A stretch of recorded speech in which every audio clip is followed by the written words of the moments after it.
Sometimes a move is so obvious that when it's made, you feel like you've already read that headline. 2 weeks ago, I could have sat in this chair and I would have bet everything I own that Nuno Espirito Santo was going to be let go by Nottingham Forest within a month. Right? Everybody knew.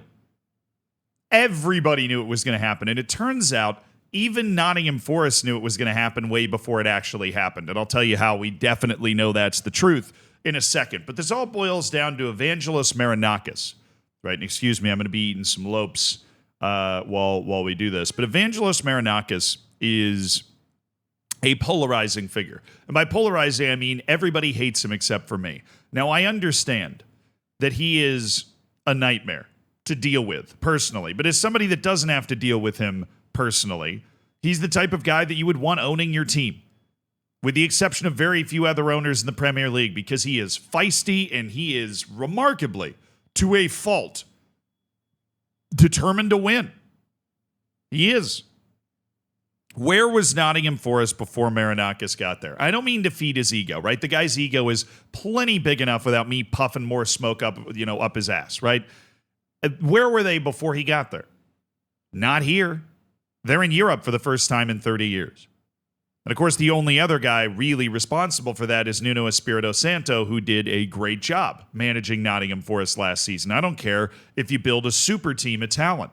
Looking at you, Manchester City, or anybody else, it is hard to consistently win games in the Premier League. Just ask Ange Postecoglou. He's going to come back in this story later. Right? And Nuno Espirito Santo was able to do that. Great cantaloupes. Eat more fruit, guys.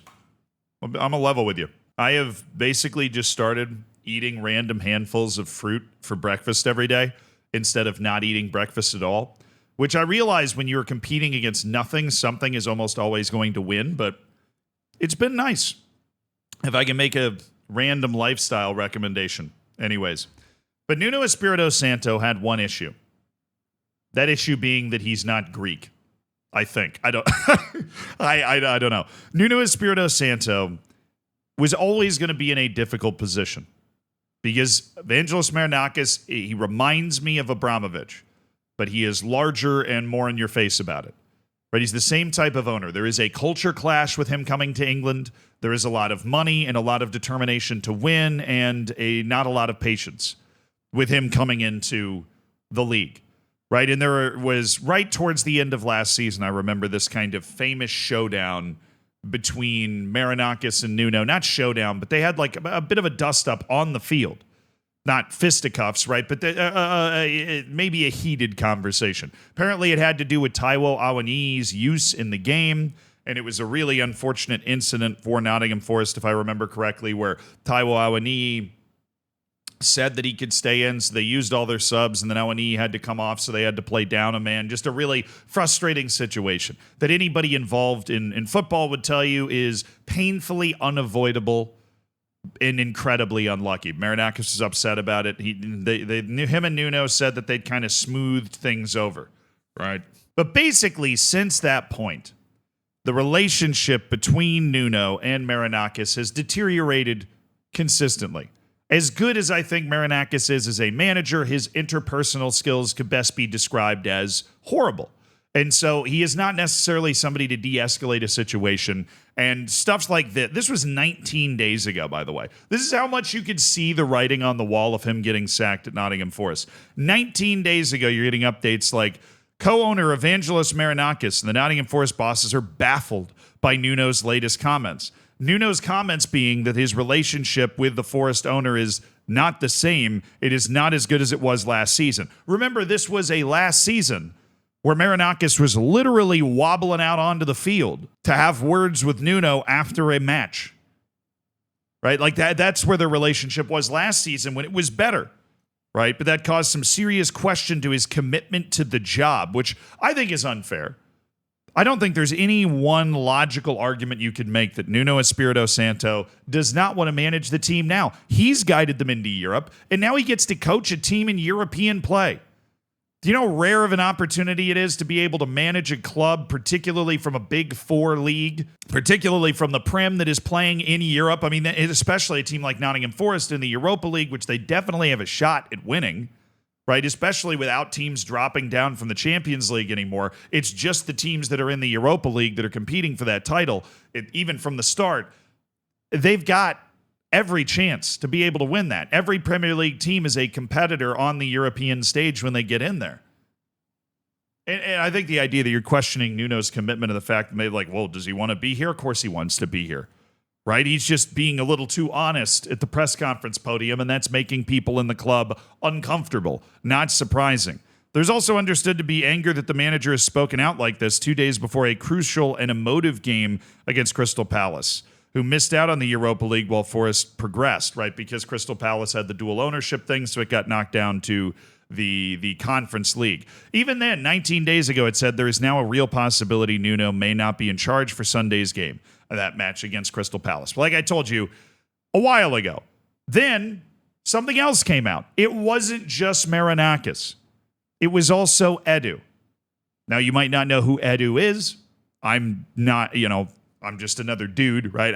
I'm not super familiar with Edu, but I do know that Marinakis brought him in this summer from Arsenal. He was something of a coup, right? He's somebody that was taking kind of a bit of a step down, leaving Arsenal to go to Nottingham Forest to be the transfer guru, the general manager, the director of football. Even if that's not the official title, to be the guy that's handling player acquisition and team building and that sort of stuff. Apparently, this is an All-Athletic article about it, Nuno Espirito Santo and Edu do not like each other. There was a massive falling out. So this is Marinakis' guy, obviously. But Nuno, he's taken a bit of a knock here as well. Because the first one you can blame on Marinakis. He is, and again, I've praised him for being a great manager or a great owner, uniquely unlikable. Right? But this time, Nuno is not getting along with his new director that's been brought in by Marinakis, but a guy that was at Arsenal, right? This is not one of like Marinakis' guys that he's brought over from Greece and he's a Marinakis lifer and that's why Nuno doesn't like him, right? This is a separate situation where Nuno is now not getting along with this Edu character who's supposed to be this great pickup for Nottingham Forest that's going to help them move on and continue to compete in Europe. And of course, Marinakis has said that he wants to win the Europa League. I mean, that's what you want your owner to say, right? Cantaloupe break. The Athletic reported that Nuno and Edu had a spectacular fallout behind the scenes. Nuno's relationship with Edu started badly, and since then it has deteriorated to the point where there is an acceptance at the city ground that the damage is potentially irreparable. I mean, you haven't even been here for like 2 months. Edu arrived with Kia Jorabchan. We're settling on that one. The influential businessman and football advisor is his close ally. The manager has made his feelings clear, particularly about Edu, both to the man himself and to others at the club. Well, at least he stood 10 toes down and said it straight to his face. That's basically what The Athletic is saying right here. It is personal, deeply personal. I would love more details from The Athletic here. I mean, this is obviously well written. Shout out to my boy Daniel Taylor, who wrote this article in late August, right? But I would love a little more detail about what got so personal between these two guys, because this sounds like some sort of Hatfield-McCoy's blood feud going on right here. Perhaps the most worrying aspect for Forest fans is as things stand, it's difficult to see the two men making up. Of the two, Nuno's largely been the aggressor, outspoken in the extreme. Edu's been staying away from the club's training ground. Damn, so it really was Nuno. Maybe Nuno was trying to get himself fired. If he was trying to get himself fired, this is what he would be doing. But the point is, this had not everything to do with just the relationship between Nuno and Marinakis. And obviously Nottingham Forest, not off to maybe the best start. They're in 10th after 3 matches, but come on, it's after 3 matches. Unless you're Erik ten Hag, you can't really tell whether you can fire a manager after 2 or 3 matches, where they're going to be at over the course of that next season. But they basically just pulled the plug. I think when these articles are coming out, right, these were both 19 days ago. You got this Athletic article about the terrible relationship with Edu. You've got the public comments about the relationship not being good with Marinakis. I think at that point, Nottingham Forest decided they were going to fire him. And they spent the next 2 weeks figuring out his replacement, right? Because look at this. Hold on. The meeting Nuno wanted with the owner never happened. They didn't even have a meeting. Marinakis was furious at the public criticism and decided it was time to move on. Edu and Ross Wilson overseeing the appointing a new head coach. They already knew. I think they knew for a while. I think they let Nuno flap in the breeze, right? It was a slow death. They knew, and they immediately had their guy, which, of course, as I hinted at earlier, is Ange Postecoglou. Now, there are certain advantages to hiring Ange here. One, he has Greek heritage. He might even speak Greek. I don't know if it was his parents or his grandparents or whatever that moved to Australia, right? But he has Greek heritage. And look, Marinakis just strikes me as a guy where that matters a lot. That's going to buy Ange Postecoglou some extra leeway, right? The fact that he has this Greek heritage, the fact that he is, one of the boys. Also, he's a great manager. I really do believe that. Manager in the sense of his ability to get a team to believe in his mission. Right? This is the exact issue we were talking about when Ten Hag got fired, is he couldn't get anybody to believe in what he wanted to do. Even if it doesn't work, even if it's a suicide, even if it's Pickett's charge across the field at Gettysburg, Ange Postecoglou can get the whole division to walk across that field. Right? He has that skill set. No matter where, you could drop him on Mars. I've said this before. You could drop him on Mars, and he could get the Martians to believe in his vision.